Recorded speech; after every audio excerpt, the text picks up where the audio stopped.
key concepts about moving layers and the Move tool plus exercise. Welcome to this lecture where we'll talk about the Move tool and moving layers.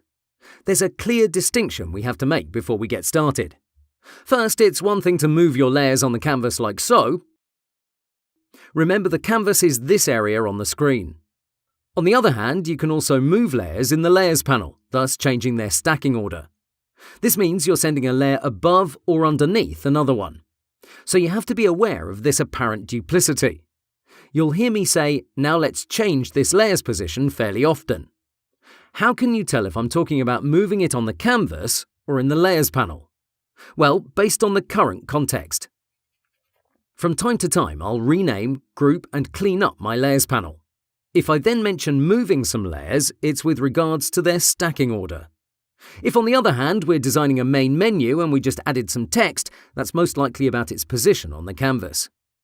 My advice if you're a complete beginner in Photoshop is not to worry too much about this apparent issue because it's really not a big deal. Based on what you see on the screen, you'll quickly understand to what I'm referring. Plus, as we progress, you'll see it will all make sense. Okay? Let's focus a bit more on the Layers panel. You can move one layer at a time, or you can move them in bulk by using Control, like so. If you click again on a selected layer, you deselect it.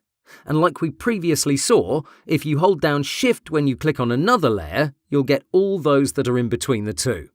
This might be very helpful in some cases because it requires less clicks. In the event that you selected too many by using Shift, remember to use the Control key to deselect some of them. If you add folders into the mix, we have to split up based on the Photoshop version you're currently using. Here I'm using Photoshop CC and I have a group of layers. It doesn't matter if the folder is collapsed or expanded, we can still drag an outside layer in it. When we do that, you'll notice it's going to show up inside as the very first layer by default. Let me revert and show you again, this time by having the group expanded so you can see where it goes. So, drag it inside, and there you go. It's the top layer. This is a fairly recent change because if we jump to Adobe CS6 and repeat the very same steps, you'll notice a difference. So, we have this folder and an outside layer. If I drag it in, notice it's actually going to the bottom of the folder, so it becomes the last layer in the stack. Otherwise put, it's the complete opposite of what's going on in Photoshop CC. Let's jump back to it.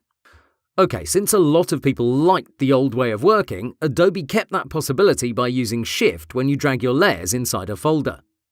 So if I simply drag a layer in, it's going to be at the top. If I hold down Shift and drag, then it's going to move to the bottom of the folder, like in CS6. Great, let's continue with the tool.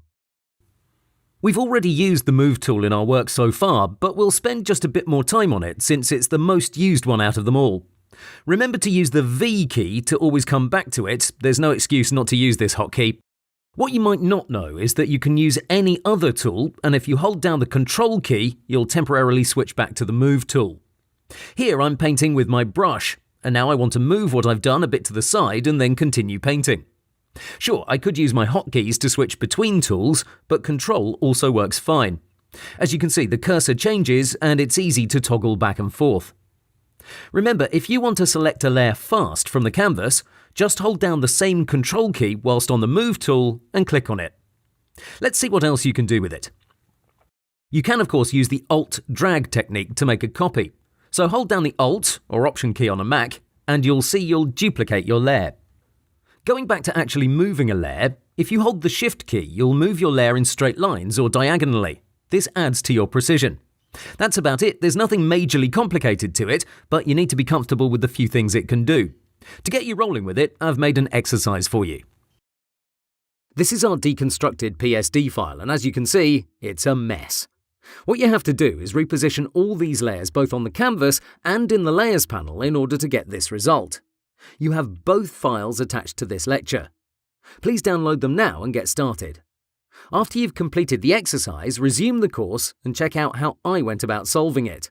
But please don't just watch me do it. Pause the video and try it out for yourself, then see my solution. I know some of you may find it easy while others may see it as a challenge. What's important is you have fun with it. Good luck.